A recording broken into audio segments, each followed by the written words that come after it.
ফেনীবাসী কেমন আছেন সবাই? আলহামদুলিল্লাহ, আমিও ভালো আছি। এই লাইটগুলো অফ করতে হবে। একবার তো বন্ধ হয়েছিল, আবার চালু হইলো কেন? লাইটগুলো বন্ধ করতে হবে। লাইট বন্ধ ঘুরে করে দাও, ঘুরে যাও। বাস ওকে ওকে ব্যাস ঠিক আছে ব্যাস, আলহামদুলিল্লাহ। মাশাআল্লাহ। দেখেছি, সবাইকে দেখেছি।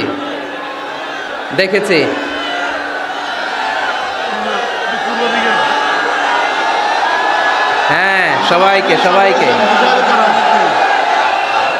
মাশাআল্লাহ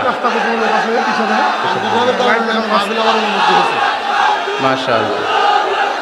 হ্যাঁ, দেখেছি। উহিব্বুকা ফিল্লাহ, Mizanur Rahman Azhari. We love you, Mizanur Rahman Azhari.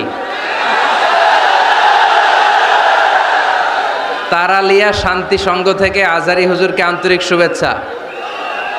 আমরা আল্লাহর জন্য আপনাকে ভালোবাসি, মিজানুর রহমান আজহারি। অনেক শ্রোতারা, অনেক দিনী ভাইরা প্লে কার্ড নিয়ে দাঁড়িয়েছে, সবারগুলো দেখাও যাচ্ছে না। সবার জন্য দোয়া আর ভালোবাসা। আমরা ভালোবাসা দিয়ে বিশ্ব জয় করব, ঠিক কিনা? হেরে যাবে ওদের হিংসার ষড়যন্ত্র, জিতে যাবে আমাদের ভালোবাসা। আমাদের ভালোবাসাকে হারায় দেওয়ার মতো শক্তি পৃথিবীর কারণে, চিল্লায় বলো ঠিক কিনা?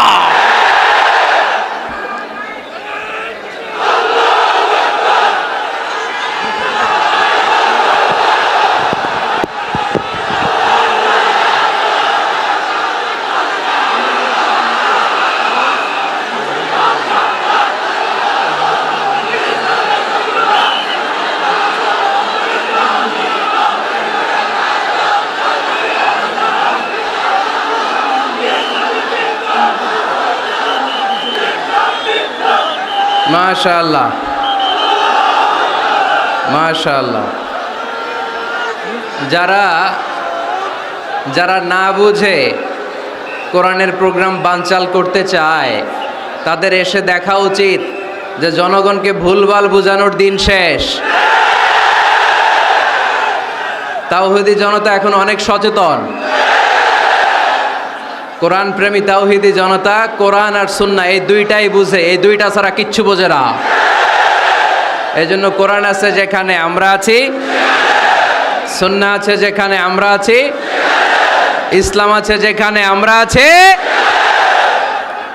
এই গণজোয়ার, এটা কোরআনের পক্ষের গণজোয়ার। এই গণজোয়ার, এটা ইসলামের পক্ষের গণজোয়ার, ঠিক কিনা? আজকে এই ময়দান থেকে বিরিয়ানির প্যাকেট দেয়া হবে? দুনিয়াবি কোনো স্বার্থ পাওয়া যাবে?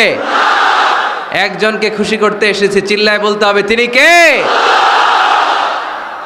এজন্য গণজোয়ার আটকানো যায় না।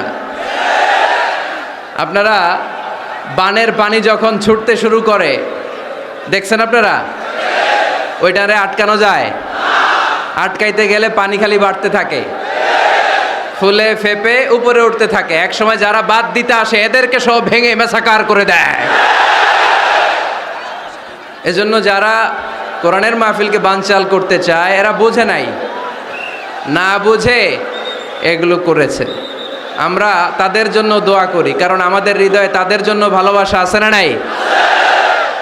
আজকে আসেন, আমাদের সাথে বসেন, দেখেন আমরা কোরআনের বিপক্ষে, আমার নবীর বিপক্ষে, আমার ইসলামের বিপক্ষে আমরা কোনো কথা বলি না, ঠিক কিনা? আমাদের এই পবিত্র মঞ্চগুলো থেকে কোরআনের পক্ষে কথা হয়। এই পবিত্র মঞ্চগুলো থেকে আমার নবীর শানের ব্যাপারে কথা হয়। এই পবিত্র মঞ্চগুলো থেকে ইসলামের পক্ষে কথা হয়। তো যেখানে ইসলামের কথা হয়, কোরআনের কথা হয়, বিশ্বনবী সাল্লাল্লাহু আলাইহি ইসলামের বায়োগ্রাফি নিয়ে কথা হয়, কোনো মুমিন ওই রকম বরকতময় মজলিস বন্ধ করতে পারে? আল্লাহ আমাদেরকে সহি সমঝ দান করুক, সহি বুঝ দান করুক। আমরা যেন সবসময় কোরআনের পক্ষে থাকতে পারি। আল্লাহ তুমি তৌফিক দাও।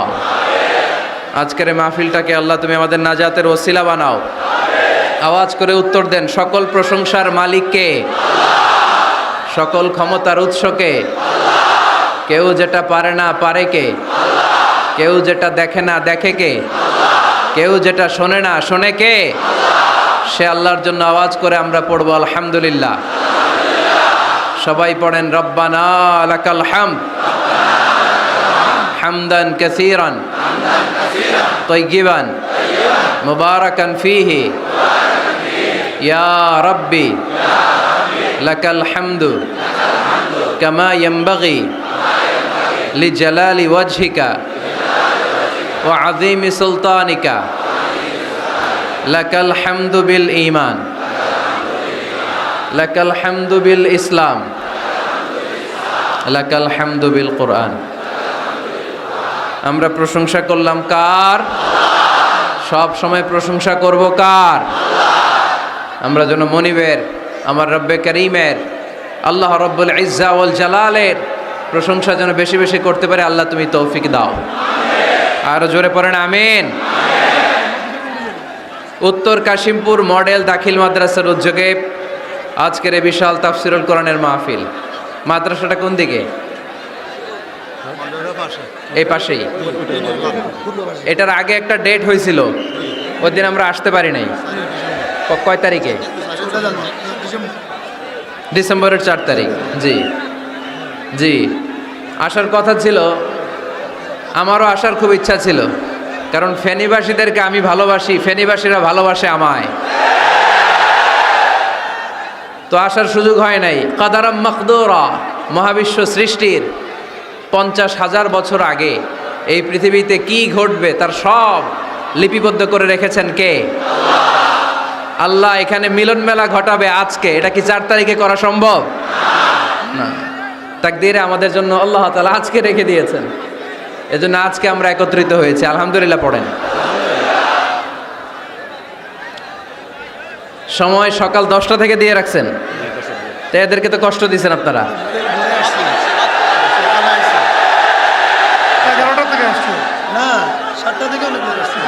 আরে কয়টায় আসছেন? কয়টায়?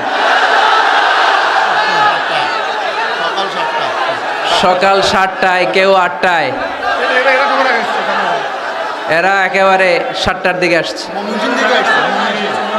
ময়মনসিংহ থেকে ভাড়া করে আনছেন না এদেরকে? হ্যাঁ, ভাড়া করে আনা হয়েছে নাকি? একজনকে খুশি করার জন্য আমরা আসি, চিল্লায় বলতে হবে তিনি কে? আল্লাহ। আমার যে ভাইগুলো এই কষ্ট করে সকাল থেকে বসে আছে, আমরা এই ভাইদের জন্য দোয়া করি আল্লাহ তাআলা আজকের এই মহামিলন মেলাকে কবুল করুক। এই প্রোগ্রামকে আমাদের নাজাতের ওসিলা বানাক। এখানে যেমনি একসাথে বসলাম, জান্নাতেও যেন একসাথে থাকতে পারে আল্লাহ তৌফিক দান করেন। আজকের এই প্রোগ্রামের সম্মানিত প্রধান মেহমান, ফেনীর গণমানুষের জননন্দিত নেতা জনাব নিজামউদ্দিন হাজারী এমপি, মাননীয় সংসদ সদস্য ফেনী 2 আসন। উনি এই প্রোগ্রাম বাস্তবায়নের জন্য অনেক চেষ্টা করেছেন। ওনার স্ত্রী ভাবি অসুস্থ, তাই দেশের বাইরে আছেন।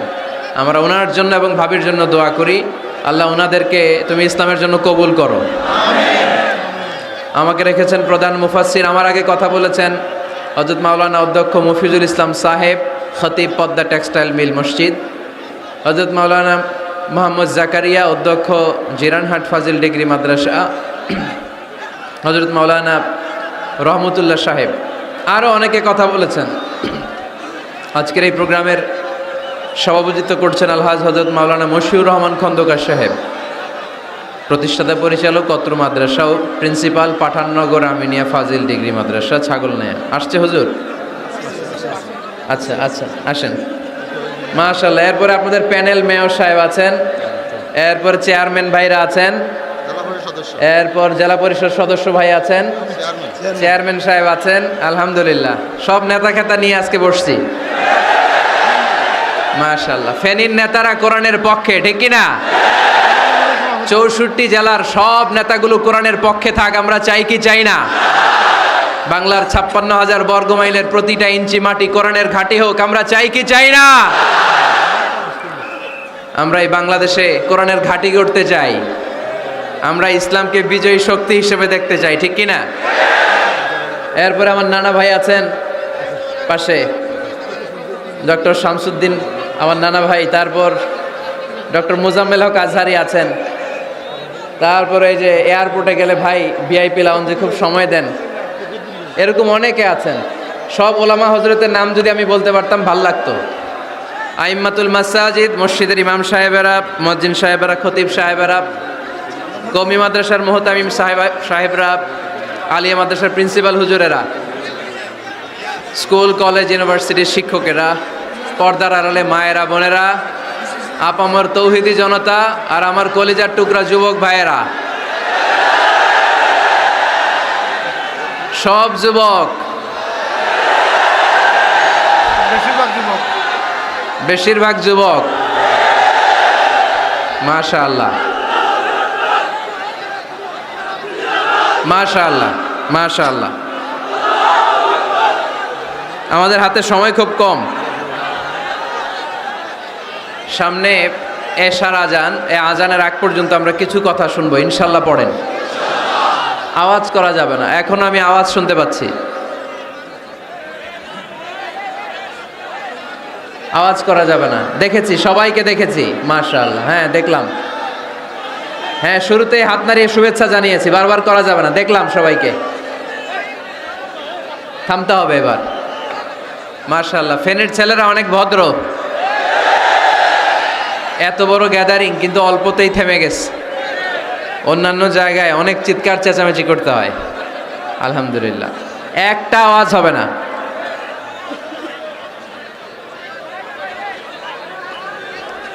আমি বলেছি একটা আওয়াজ হবে না।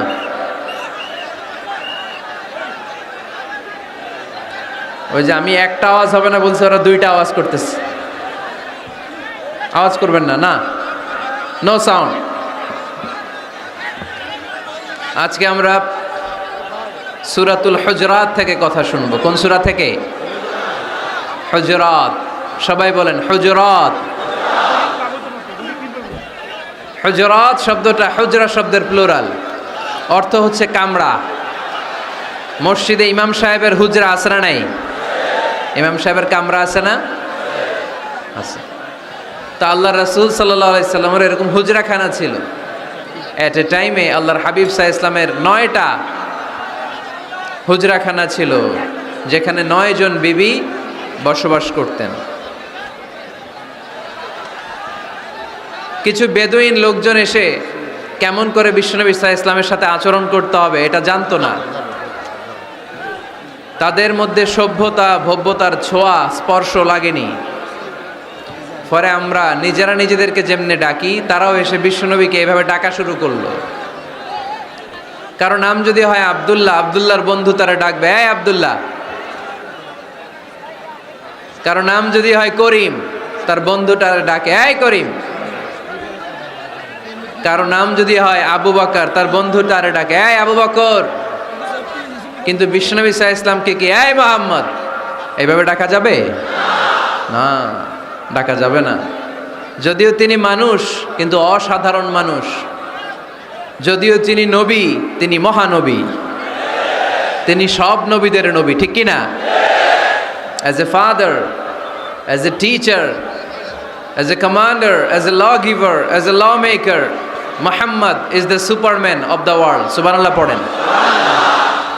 আমার নবীর চাইতে শ্রেষ্ঠ কোনো মানুষ গোটা বিশ্বে দ্বিতীয়টা হতে পারে না। আমার নবীর চাইতে the most trust worthy personality, বিশ্বস্ত মানুষ এই পৃথিবীতে হতে পারে না। সে কোন বন্ধু বলো বড় বিশ্বস্ত? সে কোন বন্ধু বলো বেশি বিশ্বস্ত? কার কাছে মন খুলে দেয়া যায়, কার কাছে প্রাণ খুলে দেয়া যায়, হওয়া যায় অতি আশ্বস্ত। তার নাম আহমদ বড় বিশ্বস্ত। সুবহানাল্লাহ পড়েন। আল্লাহ শিখাতে চাইলেন, এই বেদুইন লোকেরা সাবধান, যাকে তোমরা ডাকছো তিনি সাধারণ মানুষ নন। তাকে ইয়া মুহাম্মদ উখরুজ ইলাইনা, এই মুহাম্মদ এই ঘর থেকে বেরোয় আসো, এমন করে বেয়াদবের মতো ডাকা যাবে না। বিশ্বনবী সাল্লাল্লাহু আলাইহি ইসলামকে ডাকতে হবে ইয়া নবী আল্লাহ, ওনাকে ডাকতে হবে ইয়া রাসূলুল্লাহ, ওনাকে ডাকতে হবে ইয়া হাবিবাল্লাহ, ঠিক কিনা? শিষ্টাচার শিক্ষা দিলেন। আল্লাহ বুঝাতে চাইলেন তোমরা যদি অপেক্ষা করতে অনেক ভালো হতো। ওয়ালাউ আন্নাহুম সাবারু হাত্তা তাখরুজা ইলাইহিম লাকানা খায়রাল লাহুম। আল্লাহর হাবিব সাল্লাল্লাহু আলাইহি ওয়াসাল্লাম দুপুরের খাবার খেয়ে গড়াগড়ি করছিলেন। আল কাইলুলা, টসিং এন্ড টার্নিং, এপাশ ওপাশ করা। শীতকালে দুপুরের খাবার খেয়ে বিছানায় শুইলে আরাম আছে না নাই? এটাকে কাইলুলা বলে। আল্লাহর হাবিব সাল্লাল্লাহু আলাইহি ওয়াসাল্লাম যখন কাইলুলা করছিল, ঠিক তখন লোকগুলো ডাকতে আরম্ভ করলো, ইয়া মুহাম্মদ, ইয়া মুহাম্মদ উখরুজ ইলাইনা, হে মুহাম্মদ আসো। আল্লাহ বললেন খবরদার, আমার নবীকে এইভাবে ডাকা যাবে না, বরঞ্চ আমার নবীকে তোমরা ডাকবে ইয়া নবী আল্লাহ, ইয়া রাসূল আল্লাহ, ইয়া হাবিব আল্লাহ বলে। সুবহানাল্লাহ পড়েন। আল্লাহর হাবিব সাল্লাল্লাহু আলাইহি ওয়াসাল্লাম যতক্ষণ না বের হয়ে আসে তোমাদের অপেক্ষা করা উচিত, সবর করা উচিত। আমরা অনেক সময় সবর করি না। তাহলে আমরা আমাদেরকে যেইভাবে ডাকি, আল্লাহর হাবিব সাল্লাল্লাহু আলাইহি ওয়াসাল্লামকে ওইভাবে ডাকা যায় না। আল্লাহ বললেন খবরদার, তোমাদের উচিত ছিল অপেক্ষা করা যতক্ষণ না আল্লাহর হাবিব সাল্লাল্লাহু আলাইহি ওয়াসাল্লাম বিশ্রাম শেষ করে বাইরে বেরিয়ে আসে। তাই কারো বাসায় গেলে অপেক্ষা করবেন যতক্ষণ না উনি আসে, আর যাওয়ার আগে অ্যাপয়েন্টমেন্ট নিয়ে যাবেন। আজকের প্রথম মেসেজ, কারোর সাথে দেখা করার আগে কি নিয়ে যাবেন? ফ্যানের ছেলেরা কথা বলে না,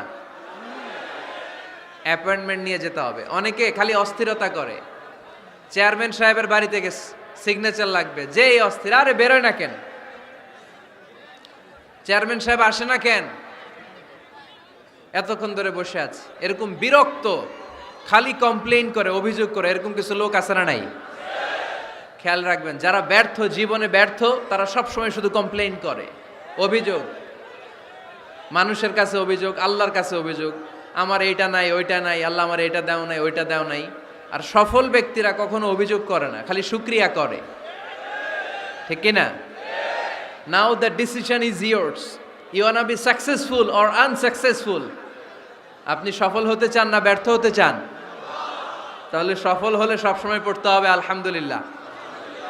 কি পড়বেন?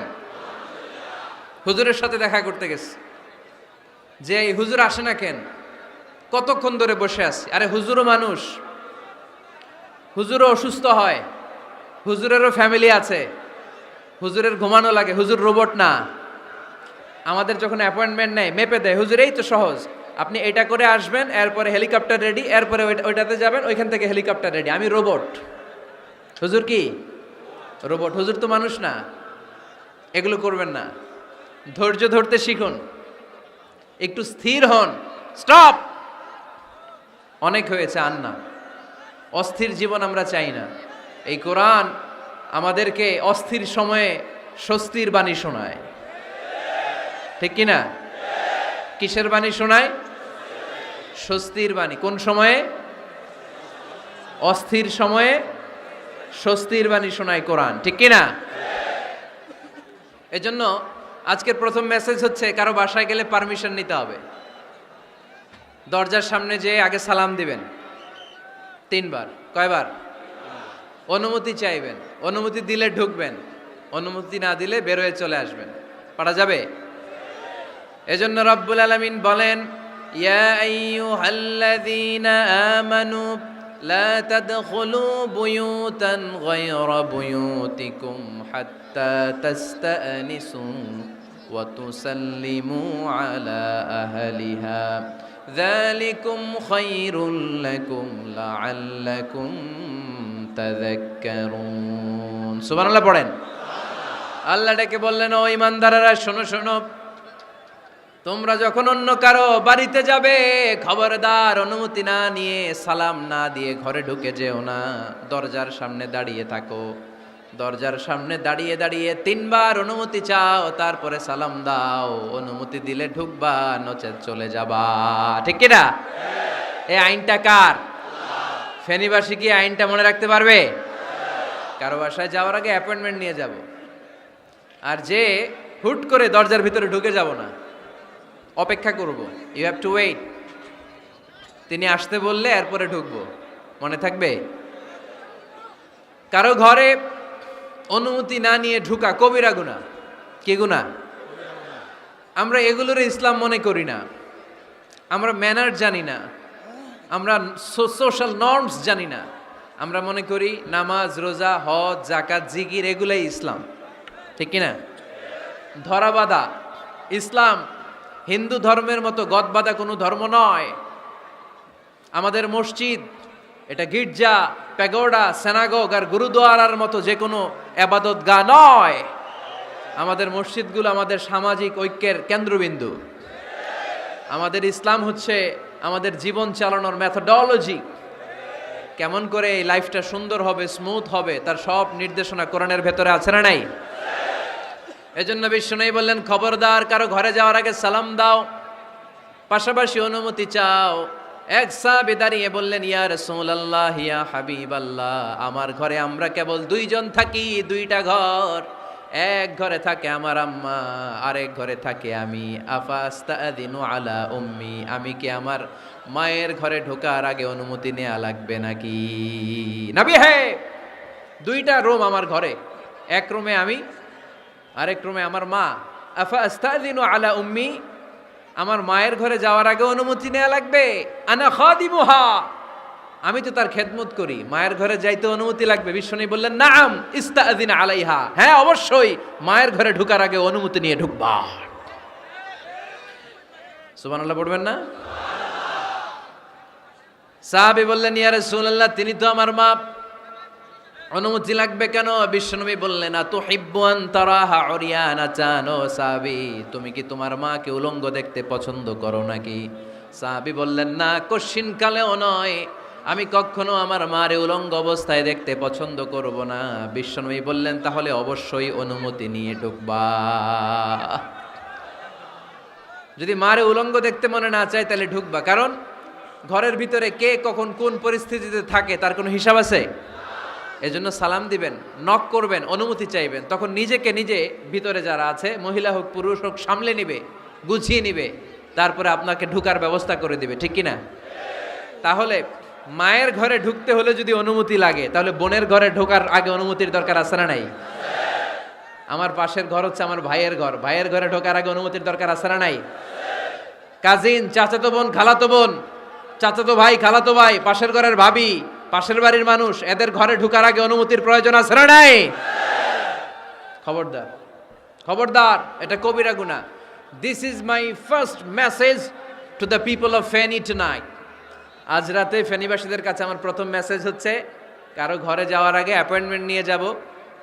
কখন তার সাথে দেখা করব, আগে অ্যাপয়েন্টমেন্ট নিয়ে যাব, তারপরে যে দরজার বাইরে দাঁড়িয়ে পারমিশন চাইবো, মানে অনুমতি নিব, তারপরে সালাম দিব, এরপরে ঘরে ঢুকবো। পারা যাবে? ইনশাল্লাহ পড়তে পারবেন না আওয়াজ করে?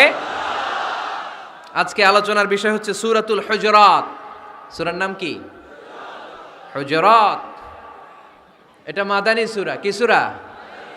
এটা কোরআনের 49 নম্বর সূরা। কত নম্বর সূরা? এই সূরায় মোট আয়াত আছে 18টি। কয়টি? এবার আমি প্রশ্ন করব, উত্তর দেন। এই সূরায় মোট আয়াত সংখ্যা কয়টি? 18টি। এটি কোরআনের কততম সূরা? 49তম সূরা। আর সূরাটা মাক্কি সূরা। কি সূরা? মাদানী সূরা। এই সূরাটাকে বলা হয় সামাজিক রীতিনীতির সূরা। সোশ্যাল নর্মস শেখানো হয়েছে এই সূরায়। কেমন করে সমাজের শান্তি শৃঙ্খলার ভারসাম্য অক্ষুণ্ণ থাকবে সে ব্যাপারে এই সূরাতে আল্লাহ তাআলা কিছু দিক নির্দেশনা দিয়েছেন। আমাদের সমাজের ভারসাম্য ঠিক নাই, শান্তি নাই, সুশৃঙ্খলা নাই, শুধু মারামারি, জিঘাংসা, কিলাকিলি, হিংসা, বিদ্বেষ, বিশৃঙ্খলা। এই হিংসা, বিদ্বেষ, বিশৃঙ্খলা, মারামারির বিপরীতে সমাজের সাম্য, ভ্রাতৃত্ব, ভালোবাসা, সুশৃঙ্খলা আর ভারসাম্য কিভাবে অক্ষুণ্ণ রাখা যায়, সেজন্য আল্লাহ তাআলা এই সূরার ভেতরে 10টা গাইডলাইন দিয়েছেন। কয়টা? সবাই বলতে হবে, কয়টা? 10টা। প্রথম গাইডলাইন হচ্ছে, আল্লাহ তাআলা বলছেন, খবরদার যারা বিশ্বাসী বলে নিজেদেরকে দাবি করো, আল্লাহ আল্লাহর রাসূলের নিয়মের বা আইনের উপর দিয়ে টপকে যেও না। আল্লাহ আল্লাহ রাসূল যেটা বলেছে এটাই ফাইনাল, ঠিক কিনা?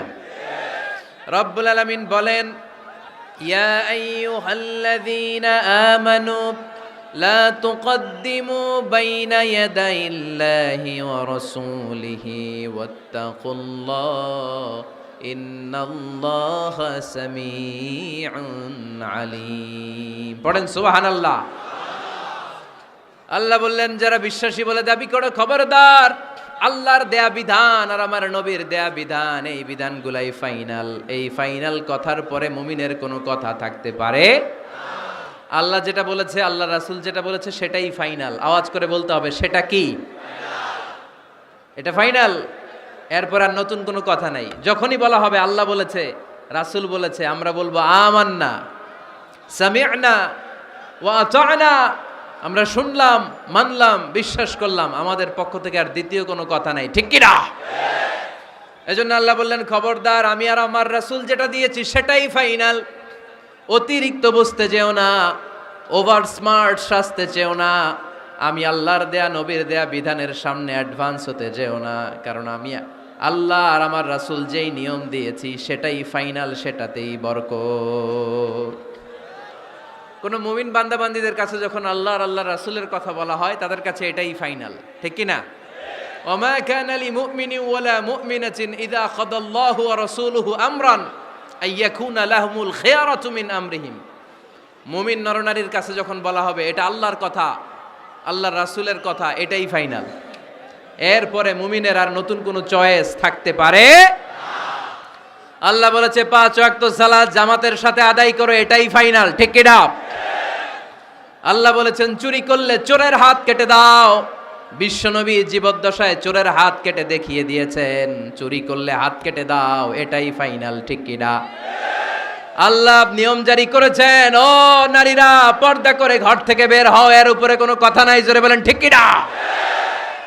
আল্লাহ আইন করে দিয়েছেন রমাদানের 29 দিন কিংবা 30 দিন রোজা রাখবা, এটাই ফাইনাল, এরপরে কোনো কথা নাই, জোরে বলেন ঠিক কি না? যারা সম্পদশালী হয়েছো বছরান্তে 2.5% যাকাত দিবা, বিধানটা কার? এটাই ফাইনাল, এরপরে কোনো কথা আছে?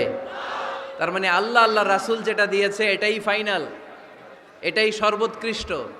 এর চেয়ে উৎকৃষ্ট আর ভালো হতে পারে না, এটাই শ্রেষ্ঠ। এক সাহাবী বলল আসুমুদ্দাহার, আমি সারা বছর রোজা রাখবো, রোজা ভাঙবো না। আরেক সাহাবী বলল আ'তাজিলুন নিসা, আমি আমার বউয়ের কাছে যাব না, আজীবন বৈরাগ্য জীবন যাপন করব। আরেক সাহাবী বলল উসল্লি লাইলা কুল্লাহ, সারা রাত তাহাজ্জুদ পড়ব, ঘুমাবো না। এই কথা শুনে বিশ্বনবী রেগে গেলেন। বিশ্বনবী বললেন কে কে বলেছে এই কথা যে সারা বছর রোজা রাখবে, সারা রাত তাহাজ্জুদ পড়বে, স্ত্রীর কাছে যাবে না? ইন্নী আখশাকুম লিল্লাহি ওয়া আতকাকুম লাহু, নিশ্চয় আমি তোমাদের চাইতে আল্লাহকে বেশি ভয় করি। আমি বিশ্বনবী সবচেয়ে বড় মুত্তাকি, আমি বিশ্বনবী সবচেয়ে বড় বুজুর্গ, আমি বিশ্বনবী সবচেয়ে বড় আল্লাহওয়ালা। তো আমি এত বড় আল্লাহওয়ালা হয়ে আমি 11 জন স্ত্রী রেখেছি, আমি এত বড় আল্লাহওয়ালা হয়ে রাতে তাহাজ্জুদও পড়ি, আবার কিছু অংশ ঘুমাই। আমি এত বড় আল্লাহওয়ালা হয়ে বছরে কিছু সময় রোজা রাখি, মাঝে মাঝে রাখি না। তা আমি ব্যালেন্স করে জীবন ধারণের পরে আমার আল্লাহওয়ালাগিরিতে কোনো সমস্যা হয় নাই, আমার নবী হতে সমস্যা হয় নাই। তোমাদের সমস্যা হলো কেন? তোমরা কোত্থেকে এটা শিখেছো?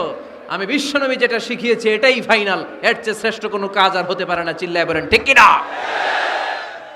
ফজরের ফরজ নামাজ কয় রাকাত? আওয়াজ করে বলেন।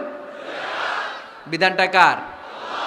আপনি যদি বলেন আমি একটু বাড়ায়ে পড়ব, 3 রাকাত পড়ব, সওয়াব বেশি হবে না? কারণ আপনি অ্যাডভান্স হয়েছেন। লা তুকদ্দিমু বাইনা ইয়াদাইল্লাহি ওয়া রাসূলিহি, খবরদার আল্লাহ আল্লাহ রাসূলের উপর অ্যাডভান্স হয়ো না। রমাদানের রোজা 30টা, আপনি যদি বলেন 35টা রাখবো, ফেনীর ভাইয়েরা রমজানের পরে আরো 5টা যদি একাধারে রাখেন, রমজান মনে করে আল্লাহ কবুল করবে? কবুল করবে? তার মানে আল্লাহ আল্লাহ রাসূল যেটা বলেছে এটাই ফাইনাল, এর চেয়ে বেশি কিছু আর ইবাদত করা যাবে, এর চেয়ে শ্রেষ্ঠ ইবাদত হতে পারে না। বিষ্ণু ইসা ইসলাম বললেন সারা রাত তাহাজ্জুদ পড়লে এটা শ্রেষ্ঠ ইবাদত নয়, বরং রাতের কিছু অংশ ঘুমাবা, কিছু অংশ তাহাজ্জুদ পড়বা। আইয়ামুল বীজের রোজা রাখবা, সোম আর বৃহস্পতিবার রোজা রাখবা, আরাফার রোজা রাখবা, আশুরার রোজা রাখবা, শাওয়ালের 6 রোজা রাখবা। এর চেয়েও বেশি রাখতে চাইলে একদিন রোজা রাখবা, আরেকদিন রাখবা না, একদিন রাখবা, আরেকদিন রাখবা না। এর চেয়ে ভালো রোজার হতে পারে? হতে পারে না। আল্লাহর হাবিব সাল্লাল্লাহু আলাইহি ওয়াসাল্লাম বললেন সেই শ্রেষ্ঠ যে স্ত্রীদের সাথেও মেলামেশা করে আবার ইবাদতও করে। ইসলামের মধ্যে ভারসাম্য আছে না নাই? তাহলে বোঝা গেল আল্লাহর হাবিব সাল্লাল্লাহু আলাইহি ওয়াসাল্লাম আল্লাহর সবচেয়ে কাছের, তিনি সবচেয়ে বড় মুত্তাকি। ফেনীবাসী আওয়াজ করে বলেন তো, আমার নবীর চাইতে বড় মুত্তাকি হওয়া যাবে? আমার নবীর চাইতে বড় আল্লাহওয়ালা হওয়া যাবে? নামাজ কেমন করে পড়তে হয় এটা নবী শিখায় গিয়েছেন, এর চেয়ে বেশি কিছু করা যাবে? জিকির কেমন করে করতে হয় এটা বিশ্বনবী শিখিয়ে গিয়েছেন কি জান নাই? বিশ্বনবীর শিখানো পন্থার বাইরে নতুন পন্থায় জিকির করা যাবে? তাহলে আল্লাহ এবং আল্লাহ রাসূল যা শিখিয়েছে এটাই ফাইনাল। আল্লাহ আল্লাহ রাসূলের কথার উপরে আমরা দ্বিতীয় কোনো কথা বলতে চাই না। এটা হচ্ছে 1 নাম্বার গাইডলাইন। সমাজে যদি শান্তি আনতে চান এই গাইডলাইন মানতে হবে। বিশ্বাসীদের জন্য 2 নাম্বার গাইডলাইন হচ্ছে লা তারফাউ আসওয়াতাকুম ফাওকা সাউতিন নবী। খবরদার ওহে বিশ্বাসীরা, নবীর কণ্ঠের চাইতে যেন তোমাদের কণ্ঠ উঁচু হয়ে না যায়। আপনারা কথা শুনতেছেন? মনোযোগ আছে না গেছে? বনু তামিম গোত্রের নেতা কে হবে? আল্লাহর হাবিব সাল্লাল্লাহু আলাইহি ওয়াসাল্লাম পরামর্শ করছিলেন। সাইয়েদনা আবু বকর বললেন আমার মতামত হচ্ছে এই লোকটা নেতা হলে ভালো হয়, যোগ্য লোক। ওমরে ফারুক বললেন না, উনি না। আবু বকর যেটা বলেছে ওইটা না, আমার মনে হয় এই লোকটা নেতা হলে ভালো হয়। আবু বকর বললেন না ওমর তুমি বুঝো না, আমি যারে বলছি সে ভালো। ওমরে ফারুক বলে না আবু বকর, আমি যাকে বলেছি সে ভালো। এরকম মতামত দিতে দিতে তর্ক করতে করতে বিশ্বনবীর গলার চাইতে সাহাবীদের গলার আওয়াজ বড় হয়ে গিয়েছে। আল্লাহ এটা আরশের উপর থেকে বরদাস্ত করে নাই। আল্লাহ বলেছেন খবরদার, লা তারফাউ আসওয়াতাকুম ফাওকা সাউতিন নবী। নবীর কণ্ঠের চাইতে তোমাদের কণ্ঠ যেন উঁচু হয়ে না যায়। আমার নবীকে আমি তোমাদের বন্ধু বানিয়েছি, তোমাদের কাছে রেখেছি, তার মানে এই নয় যা মন চায় তাই নবীর সাথে আচরণ করবা, ঠিক কি না? কখনো যেন নবীর কণ্ঠের চাইতে কণ্ঠ উঁচু হয়ে না যায়। যদি নবীর গলার আওয়াজের চাইতে তোমাদের গলার আওয়াজ উঁচু হয়ে যায়, তোমাদের জীবনের সব নেক আমলগুলোকে আমি বাতিল করে দেব।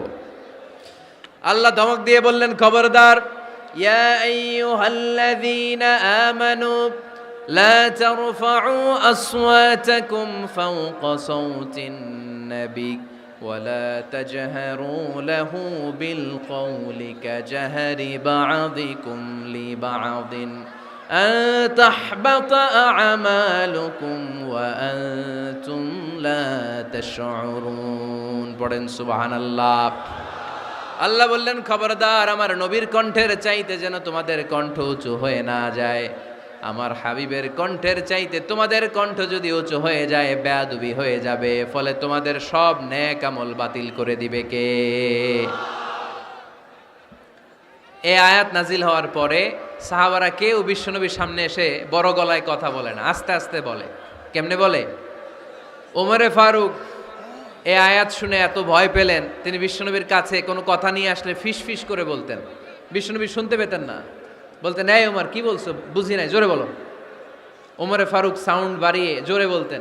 বিশ্বনবী বলতেন এই কি বলেছো, এদিকে আসো, জোরে বলো। আমি শুনতে পাচ্ছি না ওমর, আরো জোরে বলো।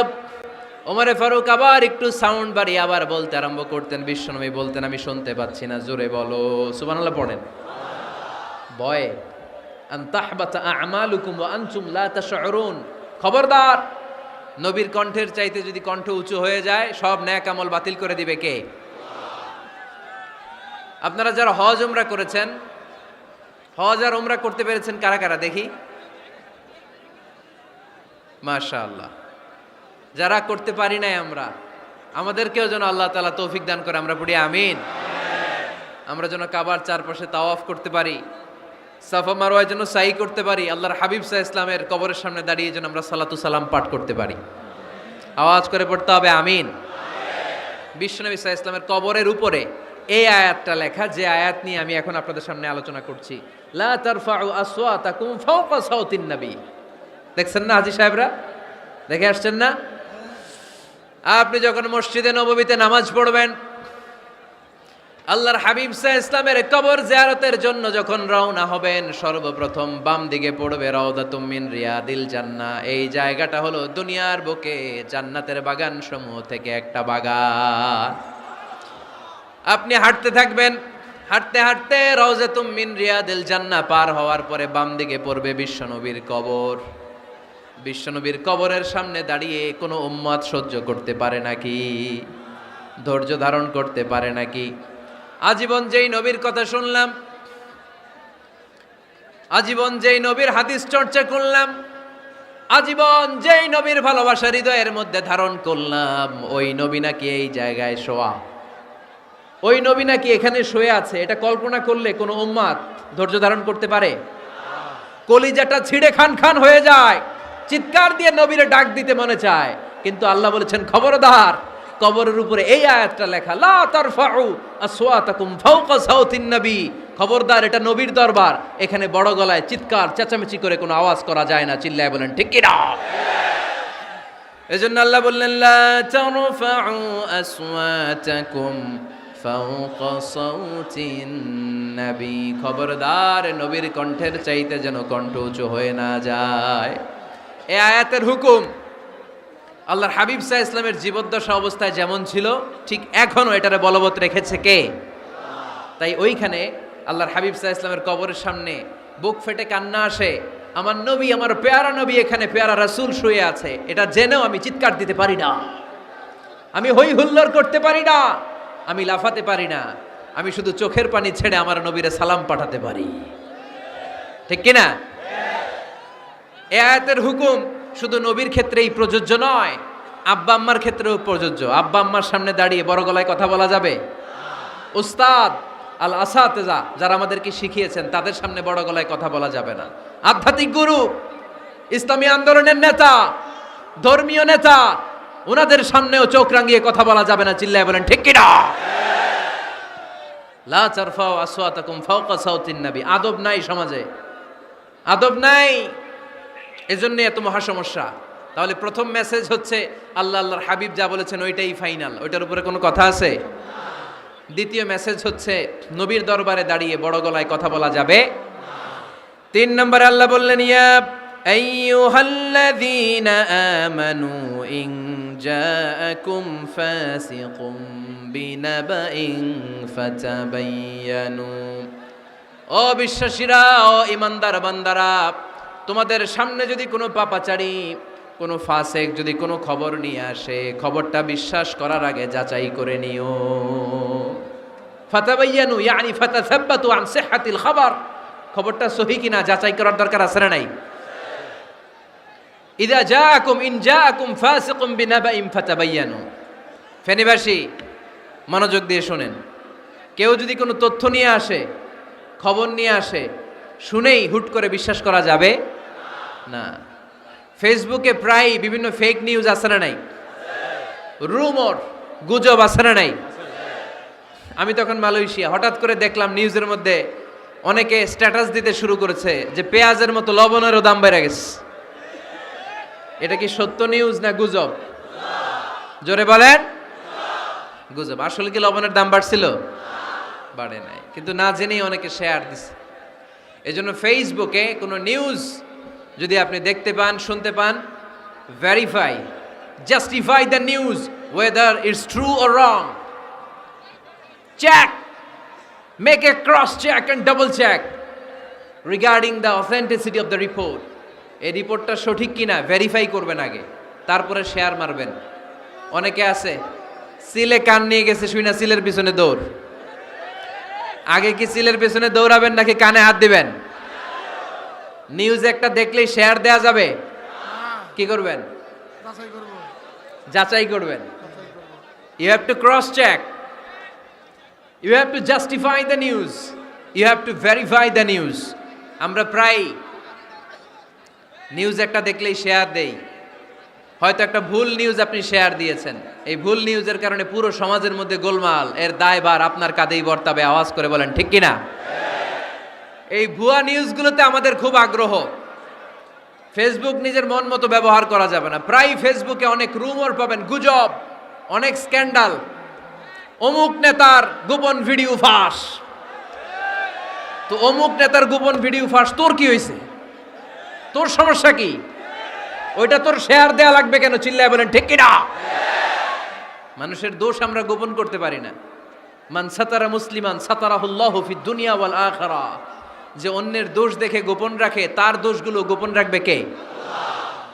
ওমান কাশাফা মুসলিমান কাশাফাহুল্লাহু ফিদ দুনিয়া ওয়াল আখিরা, যে অন্যের গোপন বিষয় প্রকাশ করে দেয় ওর গোমরও কিয়ামতের ময়দানে ফাঁস করে দিবে কে? আপনি 10 জনের সামনে অন্যের গোপন বিষয় ফাঁস করবেন, আল্লাহ লাখো মানুষের সামনে আপনার ল্যাংটা করে ছেড়ে দিবে, লক্ষ মানুষের সামনে আপনার গোমর ফাঁস করে দিবে। এজন্য খবরদার, অন্যের পিছনে লেগে থাকেন না, অন্যের দোষ খুঁজেন না, দোষ খুঁজবেন নিজের। ইন জাআকুম ফাসিকুম বিনাবাইন ফাতাবায়ানু। মুমিন কোনো তথ্য, কোনো সংবাদ, কোনো রিপোর্ট কিংবা নিউজ শুনলেই বিশ্বাস করে না। মুমিন আগে এটাকে যাচাই করে, বাছাই করে, জাস্টিফাই করে, ভেরিফাই করে, তারপরে সে বিশ্বাস করে, ঠিক কি না? আল্লাহর হাবিব সাল্লাল্লাহু আলাইহি ওয়াসাল্লাম বনুল মুস্তালিকের যুদ্ধে জয়লাভ করলেন। হারিস ইবনে মিরার বনুল মুস্তালিকের নেতা। শুনতেছেন আপনারা? কষ্ট হচ্ছে? আচ্ছা। হারিস ইবনে মিরার বললেন, ইয়া রাসূলুল্লাহ, আমরা ইসলাম ধর্ম গ্রহণ করলাম, কি কি নিয়ম মানতে হবে? আল্লাহর হাবিব সাল্লাল্লাহু আলাইহি ওয়াসাল্লাম বললেন, সালাত পড়বে, যাকাত দিবে। উনি বললেন, তাহলে যাকাত নেন। আল্লাহর হাবিব বললেন, না, এই তো মাত্র কালিমা পড়ে মুসলমান হলে হালানিল হাউল, 1 বছর অতিক্রান্ত হওয়ার পরে যাকাত দিবে। আল্লাহর হাবিব সাল্লাল্লাহু আলাইহি ওয়াসাল্লাম মদিনায় ফিরে আসলেন। 1 বছর পর আল ওয়ালিদ ইবনে উকবাহ রাদিয়াল্লাহু তাআলা আনহুকে পাঠালেন, যাও বনুল মুস্তালিকের 1 বছর পূর্ণ হয়েছে, যাকাতের সম্পদ নিয়ে আস। এইদিকে হারিস ইবনে মিরার যাকাতের সম্পদ নিয়ে, সৈন্যবাহিনী নিয়ে, নবীর দূত আসবে যাকাত কালেকশনের জন্য, ওনার জন্য মেহমানদারিতে কোনো ঘাটতি না হয়, ওয়েল রিসিপশন দেওয়ার জন্য এলাকা থেকে বের হয়ে মরুভূমির সামনে দলবল নিয়ে দাঁড়িয়ে। ওয়ালিদ ইবনে উকবা যখন যাকাতের সম্পদ কালেক্ট করার জন্য বনুল মুস্তালিকের ওদিকে যেতে শুরু করেছে, এলাকায় ঢোকার আগেই দেখে বনুল মুস্তালিকের লোকেরা ঘোড়সাওয়ার বাহিনী দাঁড়ায় আছে। এই দৃশ্য দেখে ওয়ালিদ ইবনে উকবা মনে করেছে বনুল মুস্তালিক মনে হয় তাকে হত্যা করার জন্য দাঁড়িয়ে রয়েছে। আসলে কি হত্যার জন্য দাঁড়ায় আছে? কি জন্য দাঁড়ায় আছে? ওয়েলকামিং রিসিপশন দেওয়ার জন্য।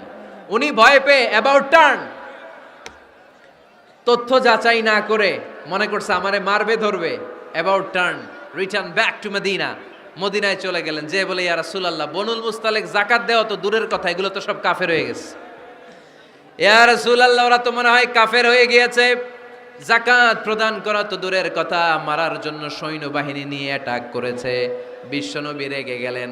খালিদ বিন ওয়ালিদের নেতৃত্বে 1000 সৈন্যবাহিনী পাঠিয়ে বললেন, যাও বনুল মুস্তালিক অ্যাটাক করো, বনুল মুস্তালিকে অভিযান চালাও। আল্লাহ বললেন, নবী অভিযান পরে চালান। ইন জাআকুম ফাসিকুম বিনাবাইন ফাতাবায়ানু। সুবহানাল্লাহ পড়েন। নবী হে, অভিযান পরে চালান। তথ্য যে নিয়ে আসছে ওয়ালিদ, এটা সত্য কিনা আগে যাচাই করেন।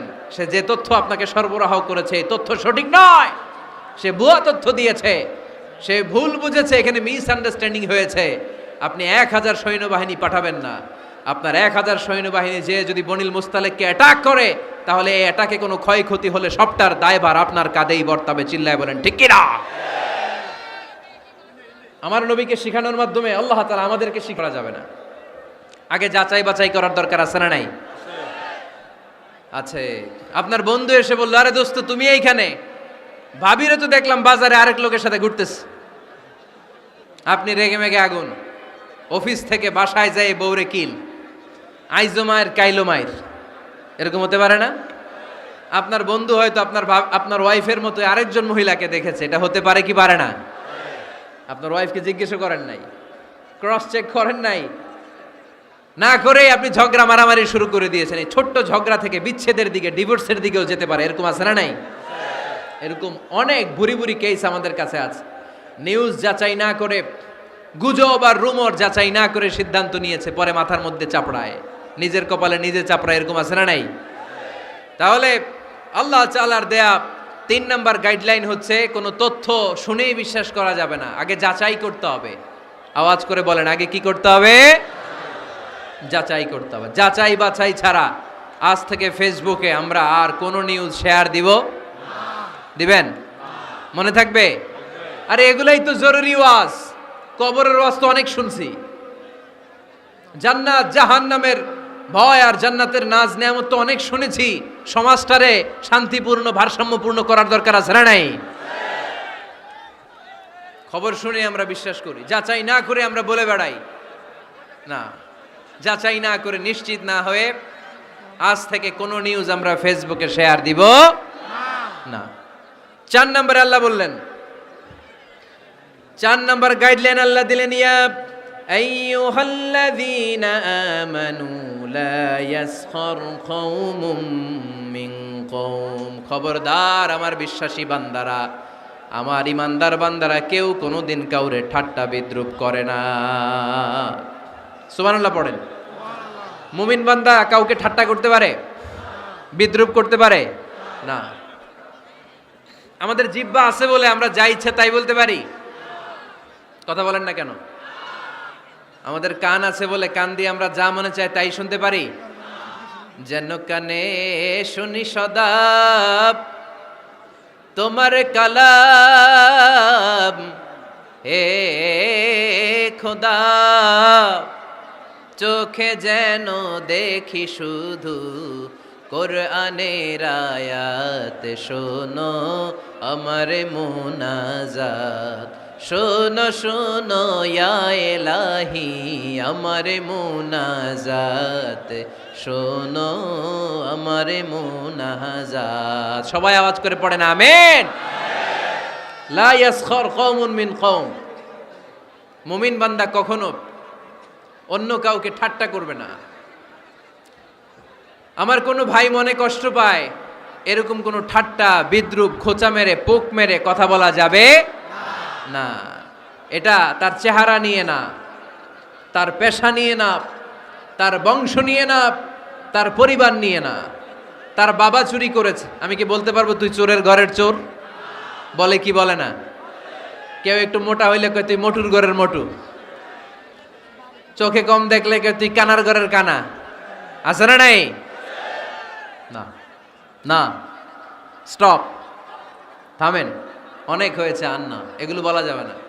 কারো আকৃতি নিয়ে খোটা দেয়া, ঠাট্টা করা, এটা স্বয়ং আল্লাহর সাথে ঠাট্টা করার শামিল, ঠিক কিনা? কারো নাক যদি ছোট হয়, এরে কয় বোচা, তোর নাক বোচা। ফেনীতে আপনারা কি বলেন? হ্যাঁ, তো এই যে যার নাক বোচা হয়েছে, ও কি নিজে বানাইছে? যার নাক খাড়া, এটা বানাইছে কে? যে কালো, বানাইছে কে? সাদা শুভ্র, বানাইছে কে? তার মানে কারো আকৃতি নিয়ে যদি আপনি ঠাট্টা করেন, স্বয়ং আল্লাহর সাথে ঠাট্টা করলেন। কারণ কেউ কারো চেহারা বানানোর দায়িত্ব পায় নাই। মাতৃগর্ভে থাকতেই আমাদের চেহারার আকৃতিগুলো দান করেছে কে? হুয়াল্লাযী ইউসাউইরুকুম ফিল আরহামি কাইফা ইয়াশা লা ইলাহা ইল্লা হুয়াল আজিজুল হাকীম। তিনি এমন সত্তা, তোমরা যখন তোমাদের মায়ের পেটের ভেতরে ছোট্ট একটা ভ্রূণ কণা ছিলা, তখনই তোমাদের চেহারার আকৃতি দিয়েছে কে? মায়ের পেটে থাকতেই কে ছেলে হবে, কে মেয়ে হবে, কে সুশ্রী হবে, কে শ্যামলা হবে, কার নাক লম্বা হবে, কারটা খাটো হবে, এগুলো ফিক্স করে রেখেছে কে? এজন্য কখনো কারো চেহারা, কারো আকৃতি নিয়ে ঠাট্টা বিদ্রুপ করা যাবে না। কারণ এই চেহারা আমরা বানাই নাই, বানাইছে কে? প্রত্যেককে যদি আল্লাহ তাআলা প্রত্যেকের নিজের চেহারা ডিজাইন দেওয়ার সুযোগ দিত, তাহলে আমরা আমাদের চেহারা কি এরকম বানাইতাম? কি করতাম? আপনাকে যদি আপনার চেহারা তৈরি করার ডিজাইন আল্লাহ দিত, যে তুমি যেমন মনে চাই নিজের চেহারাটার ডিজাইন দাও, কেমন বানাতেন নিজেকে? কথা বলেন, কয়েকজন বলেন না? হ্যাঁ, সবচাইতে সুন্দর, সবচাইতে সুন্দর করে আমি আমার অবয়বটাকে তৈরি করতাম। কোন নারীকে যদি তার চেহারার ডিজাইন তৈরি করার সুযোগ আল্লাহ দিতেন, সে নারী তাকে বিশ্ব সুন্দরী করে তৈরি করত, ঠিক কিনা? এটা আল্লাহ আমাদেরকে দেয় নাই, এটা আল্লাহ তাআলা নিজ হাতে রেখেছে, নিজে করেছে। তাই কারো আকৃতি নিয়ে ব্যঙ্গ করলে স্বয়ং আল্লাহর সাথে ব্যঙ্গ করার শামিল, চিল্লায় বলেন ঠিক কিনা?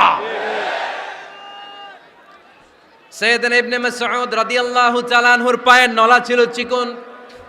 হাদিসে এসেছে দাকিকুস সাকাইন, ওনার পা দুইটা ছিল চিকন। খেজুর পাড়ার জন্য ইবনে মাসউদ রাদিয়াল্লাহু তাআলা আনহু যখন খেজুর গাছে উঠলেন, সাহাবারা সাইয়েদনা ইবনে মাসউদের পা দেখে হাসাহাসি শুরু করে দিল। বিশ্বনবী বললেন, খবরদার খবরদার, ইবনে মাসউদের চিকন পা দেখে তোমরা হেসো না। ইবনে মাসউদের চিকন পা দেখে তোমরা হাসো, কিয়ামতের ময়দানে ইবনে মাসউদের এই চিকন পা গুলো যদি মিজানের পাল্লায় রেখে দেওয়া হয়, এই পা দুইটার ওজন উহুদ পাহাড়ের চেয়ে ওজনওয়ালা হয়ে যাবে। এজন্য খবরদার, জিহ্বা আছে বলেই যে কোনো কমেন্ট করবেন না। জিহ্বা আছে বলেই যে কোনো ধরনের মন্তব্য করা যাবে না। আল্লাহর হাবিব সাল্লাল্লাহু আলাইহি ওয়াসাল্লাম বলেছেন, মাইয়াদমান লি মা বাইনা লিহিয়াইহি ওয়া মা বাইনা রিজলাইহি আদমান লাহুল জান্নাহ। ও আমার উম্মতেরা, তোমাদের মধ্য থেকে কেউ যদি আমাকে দুইটা অঙ্গের গ্যারান্টি দেয়, কয়টা অঙ্গের? সবাই বলতে হবে, কয়টা? আমার কোন উম্মত যদি আমাকে দুইটা অঙ্গের গ্যারান্টি দেয় যে তারা এই দুই অঙ্গের পাপ করবে না, আমি তাদেরকে জান্নাতের গ্যারান্টি দেই। এক নম্বরে মা বাইনা লিহিয়াইহি, দুই চোয়ালের মাঝখানে যা থাকে মানে জিহ্বা। আমার কোন উম্মত যদি আমারে গ্যারান্টি দেয় জিহ্বা দিয়ে কোনো মিথ্যা বলবে না, কাউরে বাজে কথা বলবে না, ঠাট্টা বিদ্রূপ করবে না, জিহ্বা দিয়ে যে এই পাপ কাজগুলো হয় এগুলো করবে না, আর দুই রানের মাঝখানে যে অংশ আছে লজ্জাস্থান, এই দুইটা অঙ্গের গ্যারান্টি যদি আমার কোনো উম্মত আমারে দেয়, আমি আমার ওই উম্মতকে জান্নাতের গ্যারান্টি দিয়ে দেব। খবরদার ফেনীবাসী, খবরদার। মন চাইলেই যা মনে চাই মুখ দিয়ে বলা যাবে। আমার রাসূল সাল্লাল্লাহু আলাইহি ইসলামের 11 জন স্ত্রী, এর মধ্যে একজন স্ত্রী ছিলেন একটু স্থূল আকৃতির, মানে মোটা। কি ছিলেন জানেন? ওই স্ত্রীর নাম কি? সফিয়া। কি নাম? সফিয়া বিনতে হুয়াই ইবনে আখতাব। উনি আল্লাহর হাবিব সাল্লাল্লাহু আলাইহি ইসলামের সব স্ত্রীদের মধ্য থেকে একটু স্থূলকার ছিলেন, একটু ফেটি ছিলেন, মোটা ছিলেন। আম্মা জান আয়েশা একবার ওনার প্রতি রেগে আল্লাহ রাসূল সাল্লাল্লাহু আলাইহি ইসলামের কাছে বিচার দিলেন যে আপনার মুটকি বউ। আল্লাহর হাবিব সাল্লাল্লাহু আলাইহি ইসলাম এই কথা শুনে রেগে গেলেন। আয়েশা, এটা তুমি কি বললা? তুমি সফিয়ারে মুটি বলে গালি দিলা। লাকাদ কুলতিলা কালিমাতান লাউ মুজিজাতহু লা মাসাজাতিল বাহর। আয়েশা, তুমি এমন একটা কথা সফিয়ার শানে বলেছো, এই কথাটাকে যদি সাগরের মধ্যে ঢেলে দেওয়া হয়, এই কথাটার তিক্ততা আর পঙ্কিলতা পুরো সাগরের নীল পানিকে মুহূর্তে কালো করে দিবে। এজন্য খবরদার, জিহ্বা সামলান। সাহাবারা রাদিয়াল্লাহু তাআলা আনহু আজমাইন, ওনারা জিহ্বা ধরে মাঝে মাঝে জিহ্বার মধ্যে বাড়ি দিতেন আর কাঁদতেন আর বলতেন, জিহ্বা, তোর কারণে কিয়ামতের দিন আমরা আল্লাহর কাছে ধরা খেয়ে যাব। মুমিন চাইলেই এই মুখ দিয়ে যা মনে চায় বলতে পারে। তাহলে 4 নাম্বার গাইডলাইন হচ্ছে, লা ইয়াসখার কওমুন মিন কওম, কোন বিশ্বাসী বান্দা কখনো অন্য বিশ্বাসী বান্দাকে ঠাট্টা বিদ্রূপ করতে পারবে না। 5 নম্বরে আল্লাহ বললেন, ওয়ালা তালমিজু আনফুসাকুম, খবরদার অন্যের দোষ খুঁজবা না। ও আমার বিশ্বাসী বান্দারা, নিজের দোষ খোঁজো, অন্যের দোষ খোঁজো না। দেখেন, সমাজটারে শান্তিপূর্ণ বানানোর জন্য আল্লাহর পক্ষ থেকে কি সুন্দর মোরাল অ্যান্ড এথিক্যাল ইনস্ট্রাকশনস, কি চমৎকার গাইডলাইন। অন্যকে ঠাট্টা করো না। ওয়ালা তালমিজু আনফুসাকুম, নেভার ডিফেম ইচ আদার, একে অপরের দোষ খোঁজো না, নিজের দোষ খোঁজো। কার দোষ খুঁজবেন? আরো জোরে বলতে হবে, কার দোষ খুঁজবেন? অন্যের দোষ খোঁজা যাবে? কিছু লোক আছে দেখবেন সারা দিন চায়ের দোকানে বসে, এই বাড়িতে এই সমস্যা, ওই বাড়িতে এই সমস্যা, ওই বাড়িতে এই সমস্যা, তোর বাড়িতে কি সমস্যা? কিছু লোক আছে এই হুজুরের এইটা খারাপ, এই হুজুরের ওইটা ভালো না, এইটা খারাপ, এইটা সমস্যা, এটা সমস্যা। তোর কি সমস্যা? তোর সমস্যা তুই খুঁজে বের কর, নিজের সমস্যা খুঁজে বের কর। যে নিজে নিজের সমালোচনা করতে পারে সেই সর্বাপেক্ষা বুদ্ধিমান। এজন্য খবরদার আমার কলিজার টুকরা যুবক ভাইয়েরা, কখনো কাউকে ব্যঙ্গ করে, বিদ্রূপ করে, ছোট করে কোনো মন্তব্য করা যাবে না। কখনো অন্যের দোষ খোঁজা যাবে না। দোষ আমরা খুঁজবো, নিজের দোষ, ঠিক কিনা? দোষ আমরা খুঁজবো, কার দোষ? চিল্লায় বলতে হবে, কার দোষ? নিজের দোষ খুঁজতে হবে। যারা নিচু মনের মানুষ, এরা মানুষের দোষ নিয়ে কথা বলে। Small people talk about people, average people talk about things and stories, and great people talk about ideas. যারা নিচু মনের মানুষ, এরা মানুষের দোষ নিয়ে কথা বলে। যারা মাঝারি ধরনের মানুষ, এরা এলাকার ঘটনা বিভিন্ন বিষয় নিয়ে কথা বলে। আর যারা বড় মনের মানুষ, এরা আইডিয়া নিয়ে কথা বলে। তারা তাদের আইডিয়াকে কাজে লাগিয়ে সমাজটারে পাল্টে দিতে চায়। যুগ জামানা পাল্টে দিতে চাই না অনেকজন, এক মানুষই আনতে পারে জাতির জাগরণ। এক মানুষই বিপদকালে বাঁচায় কাফেলায়, ক্ষুদ্র ডিঙ্গি বাঁচায় জাহাজ অসীম দরিয়ায়। এজন্য নিজেকে শুধরাতে হবে। ওয়ালা তালমিজু আনফুসাকুম, অন্যের দোষ খোঁজো না, নিজের দোষ খোঁজো। তাহলে ফেনীবাসীরা, এই হোক আমাদের স্লোগান, আমরা নিজেদের দোষ খুঁজবো বেশি, অন্য কারো দোষ কখনো খুঁজবো না। আপনি নিজে ঠিক হয়ে যান, দুনিয়া এমনি ঠিক হয়ে যাবে। নিজে ঠিক তো দুনিয়া ঠিক। নিজেকে শুধরান। অন্যের দোষ দেখে তো আমার লাভ নাই, ও কি করছে এটা ও জবাব দিবে। আমি কি করেছি আল্লাহর সুপ্রিম কোর্টের কাঠগড়ায় সেদিন আমাকে জবাব দিতে হবে, চিল্লায় বলো ঠিক কিনা। এজন্য অন্যের দোষ যেন আমরা না খুঁজি, নিজেকে যেন পরিবর্তন করি। পরিবর্তন করতে রাজি আছি তো সবাই? পরিবর্তনের অগ্রনায়ক হতে রাজি আছি তো সবাই? সিদ্ধান্ত নিতে হবে, শক্ত সিদ্ধান্ত। দাঁড়াতে হবে, সৈনিকের মতো দাঁড়াতে হবে, ঠিক কিনা। আধারে ভয় পেও না, আলো আছে আড়ালে, অন্ধকার পালিয়ে যাবে তুমি উঠে দাঁড়ালে। নিজেকে দাঁড়াতে হবে, নিজের সাথে নিজের শক্ত বোঝাপড়া করতে হবে। অন্যের দোষ খোঁজার সময় আমাদের নাই, চিল্লায় বলো ঠিক কিনা। দোষ খোঁজা যাবে না, নিজের দোষ নিজের আমরা খুঁজবো। তাহলে ফেনীর ভাইয়েরা, অন্যের দোষ খুঁজবো না, নিজের দোষ খোঁজা যাবে? যাবে যাবে? ক্লান্ত হয়ে গেছেন? কষ্ট হচ্ছে? তারপরে 7 নম্বরে আল্লাহ বললেন, ওয়ালা তানাবাজু বিল আলকাব, ওয়ালা তানাবাজু বিল আলকাব। এই ছেলেরা, এই আমি এখনই উঠে যাব, বিদায় নিচ্ছি, বসো। বসেন ভাই, বসেন। এগুলো অনেক জরুরি কথা, মনোযোগ দিয়ে শুনেন। ওয়ালা তানাবাজু বিল আলকাব, মানুষকে মন্দ নামে ডেকো না। অনেকের নাম চেঞ্জ করে ডাকি, আছে না নাই? না, আমার কলিজার টুকরা ফেনীর ভাইয়েরা, আজ থেকে কখনো কারোর নাম চেঞ্জ করে আমরা ডাকবো না। যে নামে তাকে ডাকলে সে খুশি, আমরা ওই নামে ডাকবো, পারবো তো? কারণ প্রত্যেকের নামটা প্রত্যেকের কাছে বড্ড দামি, প্রত্যেকের নামটা প্রত্যেকের কাছে বড্ড প্রিয়। আপনার নাম কি?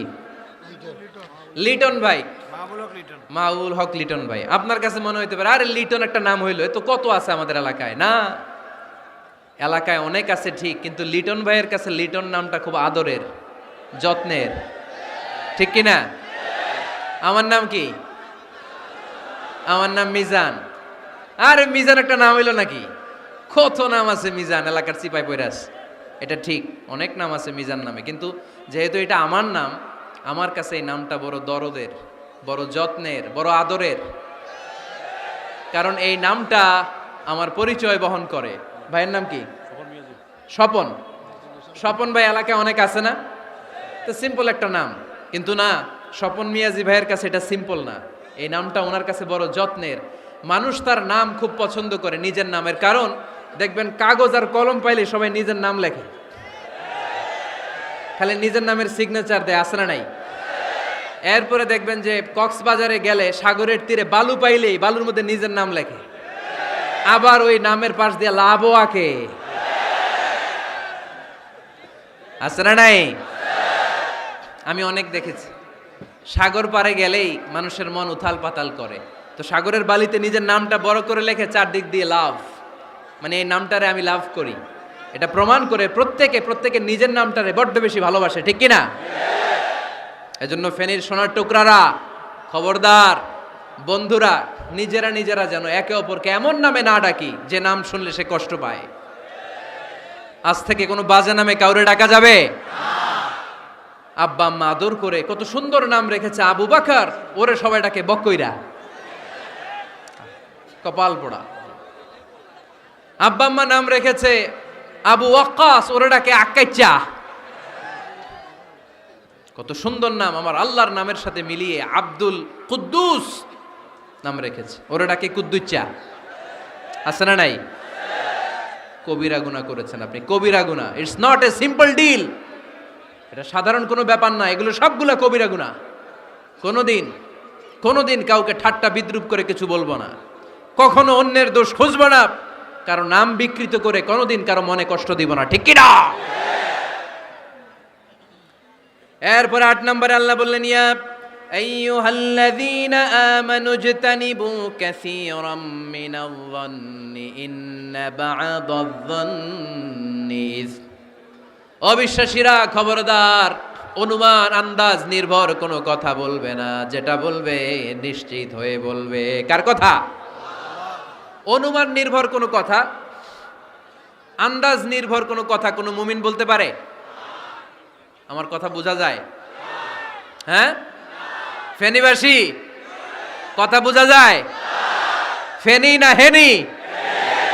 হ্যাঁ, আর বাড়ি হেনি, আইসাই রেনি রেনি। আপনারা কি ডাকেন, ফেনী না হেনি? ফেনী। মাশাআল্লাহ মাশাআল্লাহ, খুব সচেতন ফেনীবাসী। দেখছেন আপনাদের জেলা নিয়ে কিছু বললে খারাপ লাগে না? লাগে। তো নোয়াখালী করে গালি দিয়েন না, চিটাঙ্গারে গালি দিয়েন না, কুমিল্লাবাসীদেরকে গালি দিয়েন না। আমার 64 জেলায় সুজলা সুফলা শস্য শ্যামলা, ঠিক কি না? 64 জেলা নিয়ে আমার এই বাংলাদেশ। প্রত্যেক জেলায় আমাদের সৌন্দর্য আছে না নাই? এক এক জেলার ভাষার সাথে আরেক জেলার ভাষার কোনো মিল। সিলেটে ছিল আমার গতকাল মাহফিল, তা আমি জিজ্ঞেস করছি, ভাই সাহেব খিতা খররা, আপনারা বালা আসুননি?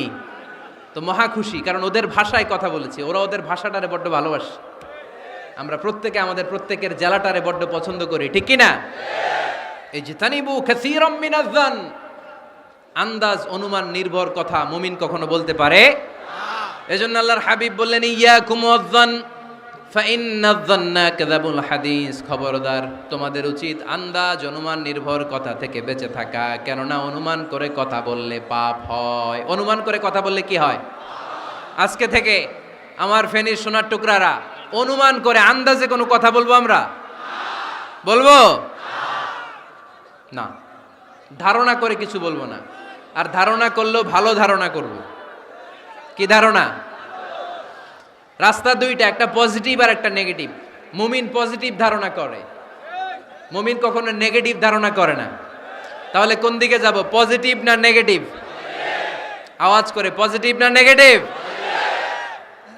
যারা মুনাফিক এরা ইয়াত্তাবিউনা ইল্লা যান ওয়া ইন্না যান্না লা ইউগনি মিনাল হাক্কি শাইআ।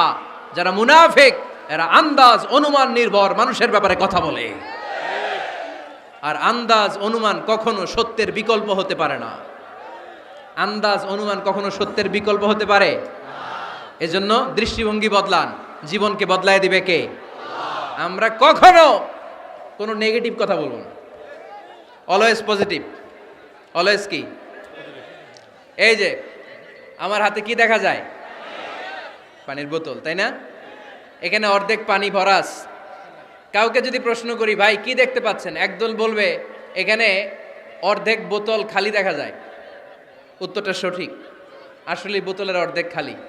আবার এদিকে আরেকজনের বললাম, ভাই এখানে কি দেখা যায়, বলবে হুজুর বোতলের অর্ধেক পানি ভরা। এটাও সঠিক উত্তর। প্রথমটা ছিল নেগেটিভ উত্তর, দ্বিতীয়টা পজিটিভ উত্তর, ঠিক কি না? যারা সবসময় নেগেটিভ চিন্তা করে এরা খালি জায়গাটা দেখছে যে পানি নাই, আর যারা সবসময় পজিটিভ চিন্তা করে এরা পানি যে ভর্তি অর্ধেক ওইটা দেখছে। আমরা নেগেটিভের দিকে যাব না, মুসলমান থাকবে সব সময় always positive. Come back positive, not go back negative. চিল্লায় বলতে হবে, ঠিক কি না? কখনো আন্দাজ অনুমান নির্ভর আমরা কিছু বলবো না। 9 নাম্বার, একেবারে শেষের দিকে চলে আসছে। 9 নাম্বার আল্লাহ বললেন, খবরদার, ওয়ালা তাজাসসু, গোয়েন্দাগিরি করো না। গোয়েন্দাগিরি করা হারাম। গভর্নমেন্ট যে গোয়েন্দা বিভাগ রেখেছে এটা না, এটা দেশের আইন শৃঙ্খলা বজায় রাখার জন্য এটা জরুরি। আল্লাহর হাবিব সাল্লাল্লাহু আলাইহি ওয়াসাল্লামেরও নিজস্ব গোয়েন্দা ছিল, কিন্তু আমরা যে নিজেরা গোয়েন্দাগিরি করি এটারে হারাম ঘোষণা করেছে কে? অনেকে আছে দেখবেন জানলা একটা খোলা থাকলে উকি মারে।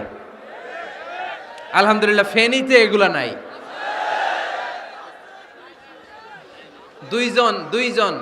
দুইজন ওদিকে কি যেন বলতেছে, উনি আড়ি পেতে কথা শুনে। আছে না নাই? ছিদ্র একটা থাকলে উকি মারে। আছে না নাই? খবরদার, ওয়ালা তাজাসসু, গোয়েন্দাগিরি করো না। কখনো কোনোদিন কারো পারমিশন ছাড়া মোবাইলের গ্যালারি চেক করবেন না। কখনো কারো পারমিশন ছাড়া তার ফেসবুকের মেসেঞ্জারে কে কার সাথে চ্যাটিং করেছে এটা করা যাবে না। কখনো কারো পারমিশন ছাড়া তার মেইলের ইনবক্স খুলে দেখা যাবে না। কখনো কারো পারমিশন ছাড়া কারো ব্যক্তিগত চিঠি পড়া যাবে না।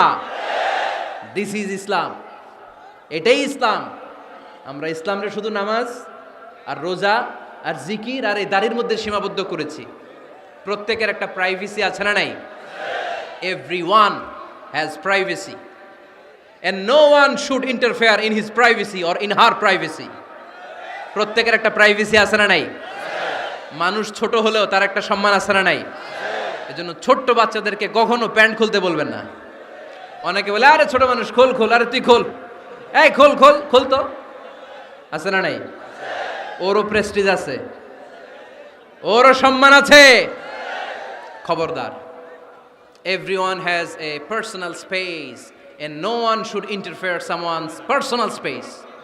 কারো পার্সোনাল স্পেসে যেন আমরা নাক না গলাই। অনেকের বদ স্বভাব ফ্যামিলি ম্যাটার নিয়ে, প্রাইভেট ম্যাটার নিয়ে কথা বলে। ভাই কি চাকরি করেন? সরকারি না বেসরকারি? সরকারি। বেতন কত? উনার বেতন কত? এটা দিয়ে আপনার কি লাভ? ঠিক কি না? মানুষ একটা দেখলে ভাই বয়স কত, ভাই বেতন কত, ফার্স্ট ইমপ্রেশনে, ফার্স্ট যখন আপনি কারোর সাথে দেখা করবেন বেতন কত, বয়স কত, এগুলো জিজ্ঞেস করা যাবে? কেউ যখন কারো ঘনিষ্ঠ হয়, বন্ধুতে রূপান্তরিত হয়, তখন এই কথাগুলো। কিন্তু শুরুতেই প্রাইভেট ম্যাটার নিয়ে, পার্সোনাল ম্যাটার নিয়ে খোঁচাখুচি করা যাবে ওলা তাজাসসু। গোয়েন্দাগিরি করো না। গোয়েন্দাগিরি করাকে হারাম ঘোষণা করেছে কে? শেষ কথা বলি, 10 নম্বরে আল্লাহ বললেন, 10 নম্বরে রব্বুল আলামিন বললেন ওয়ালা ইয়াগতাব বা'দুকুম বা'দা আইয়ুহিব্বু আহাদুকুম আইয়াকুলা লাহমা আখিহি মাইতান ফাকারিহতুমু। খবরদার, কেউ কারো গীবত করো না। কি করো না? গীবত করো না। এই উঠতেছে কে? বসেন, এখনই কথা শেষ হবে, একসাথে উঠবো। বসেন, আমার দিকে তাকান, আওয়াজ বন্ধ করুন। একে অপরের গীবত করো না। ব্যাক বাইটিং, চুগলখড়ি, আলহামদুলিল্লাহ ফেনীতে এগুলা নাই। আহা, চায়ের দোকানে বসে এর কথা ওর কানে, ওর কথা ওর কানে বইলা সমাজ একটা গিরিঙ্গি লাগায়। আছে না নাই? আল্লাহর হাবিব বললেন আতাদরুনা মাল গীবা, গীবত কারে বলে জানো নাকি? সাহাবীরা বললেন আল্লাহু ওয়া রাসূলুহু আ'লামু, আল্লাহ আল্লাহর রাসূল ভালো জানেন। বিশ্বনবী বললেন যিকরুকা আখাকা বিমা ইয়াকরাহু, তোমার কোনো ভাইয়ের অনুপস্থিতিতে তার ব্যাপারে এমন কোনো কথা বলা যেই কথা শুনলে সে মনে কষ্ট পাবে। গীবত কারে বলে বুঝছেন? আপনার ভাইয়ের অনুপস্থিতিতে আপনার ভাইয়ের ব্যাপারে এমন কোনো কথা বললেন যেটা শুনলে সে মনে কষ্ট পাবে। এক সাহাবী বললেন আফারাইতা ইন কানা ফি আখি মা আকুল, নবী আমি আমার ভাইয়ের ব্যাপারে যেটা বলছি এটা যদি সত্যিই হয়, তার মধ্যে যদি আসলেই এই সমস্যা থাকে, তাইলে? আল্লাহর হাবিব বললেন আরে তাইলেই তো গীবত। আর যদি তোমার ভাইয়ের মধ্যে এই দোষ না থাকে, বানায় বলো, তাহলে এটা গীবত না, গীবতের চেয়ে ভয়ঙ্কর। ফাকাত বাহাত্তাহু, এটার নাম বহতান আর মিথ্যা অপবাদ। চিল্লায় বলেন ঠিক কি না? কোন মুমিন গীবত করতে পারে? গীবত করার মৃত ভাইয়ের পচা গোশত খাওয়ার সমান। কোন মুমিন কখনো গীবত করতে পারে? এখন হালাল পন্থায় গীবত চলে আমাদের দেশে। কিভাবে জানেন? কথা শুরু করে এইভাবে, কথা বললে তো গীবত হয়ে যায়, বললে তো গীবত হয়ে যায়, তারপরেও বলি একটু। আছে না নাই? হালাল পন্থায় গীবত কি কমু ভাইজান, বললে তো গীবত হয়ে যায়। হালাল করতেছে এটা, হালাল হালাল হালাল না। বললে যদি গীবত হয়ে যায় তো বলবেন কেন? থামেন। কোন মুমিন কখনো গীবত করতে পারে? মেরাজের রাতে আল্লাহর হাবিব সাল্লাল্লাহু আলাইহি ওয়াসাল্লাম দেখলেন কিছু লোক লাহুম আযফারুন মিন নুহাস, তামার আগুন দিয়ে নখ বানানো, নখর ধারালো, ইয়াখদাশুনা বিহি উজুহাহুম ওয়া সুদুরাহুম, তারা তাদের নখ দিয়ে জাহান্নামে নিজের গালের গোশতগুলো, বুকের গোশতগুলো ছিঁড়ে ছিঁড়ে খাচ্ছে। আর তাদের ব্যথা যন্ত্রণা দেখে পুরো জাহান্নামের অন্য লোকরা থারথার করে কাঁপছে।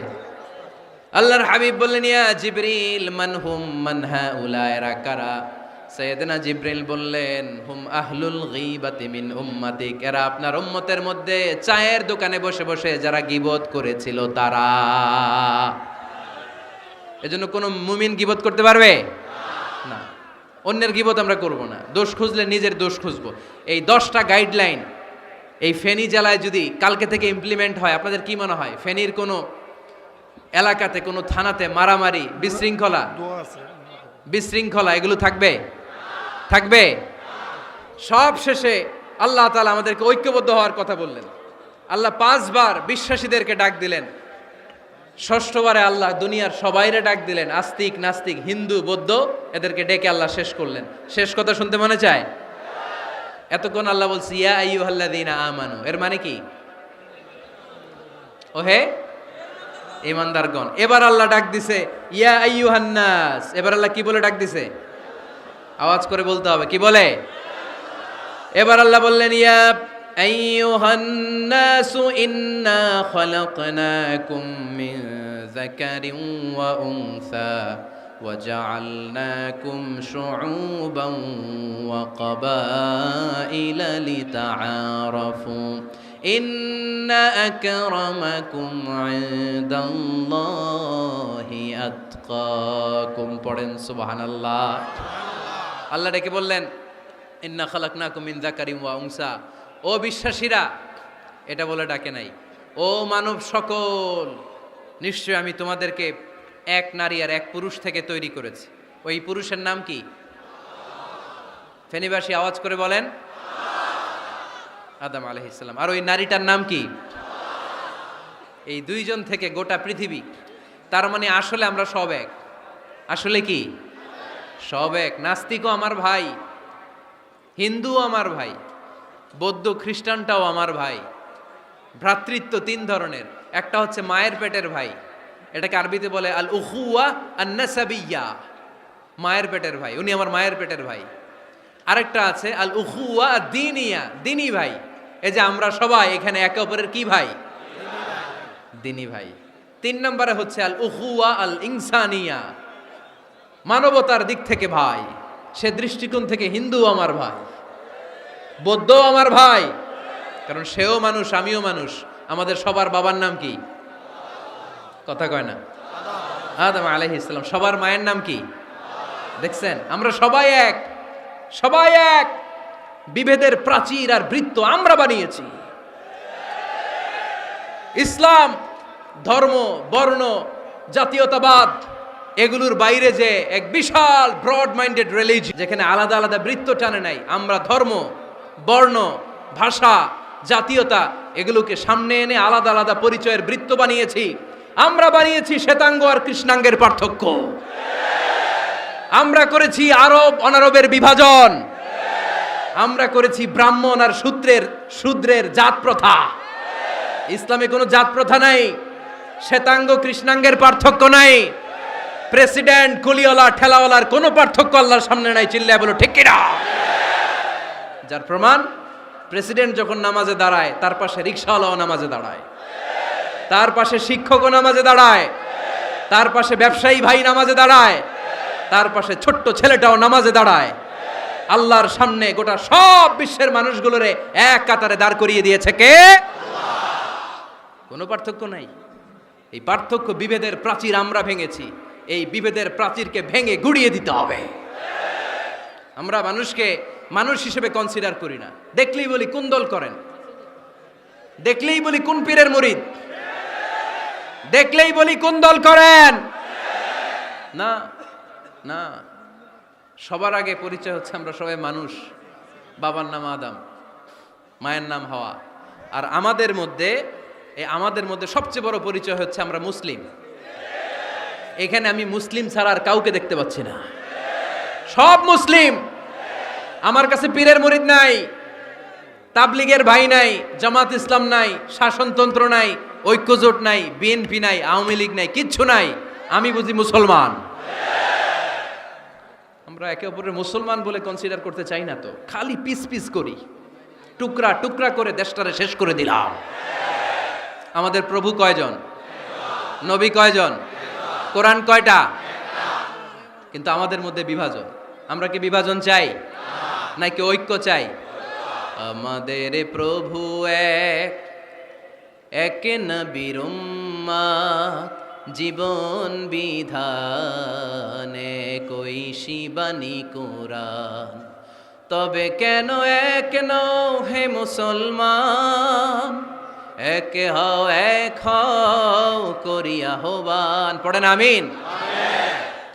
বাইতুল্লাহ এক, মদিনা শরীফ এক, উহুদ পাহাড় এক, বদরের মাঠ এক। ঠিক কি না?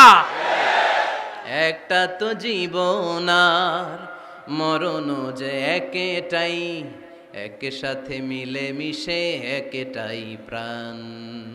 তবে কেন এক নও হে মুসলমান, এক হও এক হও করিয়া আহ্বান। পড়েন আমিন। বিভেদের প্রাচীর আর দেয়ালকে ভেঙে দেওয়ার জন্য এই যুবক ছেলেগুলাই যথেষ্ট। ঠিক কি না? আমার বাংলাদেশকে মাদক মুক্ত করার জন্য, ইফটিজিং মুক্ত করার জন্য, সুদ মুক্ত করার জন্য, যৌতুক মুক্ত করার জন্য আমার ফেনীর কলিজার টুকরা যুবকেরাই যথেষ্ট। আমরা আসলে বিভেদের প্রাচীর তৈরি করতে চাই না। ঐক্যের কথা শুনলে আমাদের সবচেয়ে বড় পরিচয় মুসলিম, এটা শুনলেই আপনাদের মধ্যে যে উচ্ছ্বাস আর উদ্দীপনা, এটাই প্রমাণ করে ভেদাভেদ কখনো জনগণ চায় না। মুসলিম তৌহিদি জনতার হৃদয়ের ভেতরে ভেদাভেদ নাই, হিংসা নাই, বিদ্বেষ নাই। আমাদের আসল পুঁজি ভালোবাসা। আমাদের আসল পুঁজি কি? এই ভালোবাসা দিয়ে আমরা বিশ্ব জয় করতে চাই। ঠিক কি না? পারা যাবে মুসলমান? আর যে 10টা গাইডলাইন, 10টা মেসেজ আজকে শেয়ার করলাম, এগুলো মানা যাবে তো? অনেক বোনেরা এসেছে, আমার বোনেরা, আমি তো দেখতে পাচ্ছি একেবারে ওই রাস্তা পর্যন্ত, এইদিকে অনেক পেছন পর্যন্ত, এইদিকে অনেক ভাইরা। বিশাল জনসমুদ্রের আজকের এই আয়োজন। স্কুল মাঠ পুরোটাতে মহিলারা বসেছে। নারীদের জন্য একটাই কথা, 5 ওয়াক্ত সালাত জামাতের সাথে পড়বেন, রমাদানের রোজা রাখবেন, নিজের লজ্জাস্থানের হেফাজত করবেন, স্বামীর আনুগত্য করবেন। এই 4টা কাজ কোনো নারী করলে ওই নারীর জন্য 8টা জান্নাতের দরজা খুলে দিবে কে? আমাদের বোনগুলোকে আল্লাহ তুমি কবুল করো।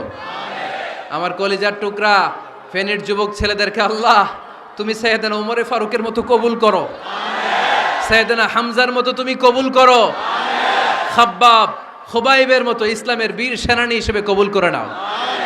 আজকের প্রোগ্রামের জন্য যারা কষ্ট করেছে আল্লাহ তুমি এই প্রোগ্রামটার আমাদের নাজাতের ওসিলা বানাও। আপনারা সবাই ভালো থাকবেন, সুস্থ থাকবেন, সুন্দর থাকবেন। ঐক্যের আহ্বান জানিয়ে এখানেই শেষ করছি। সংক্ষিপ্ত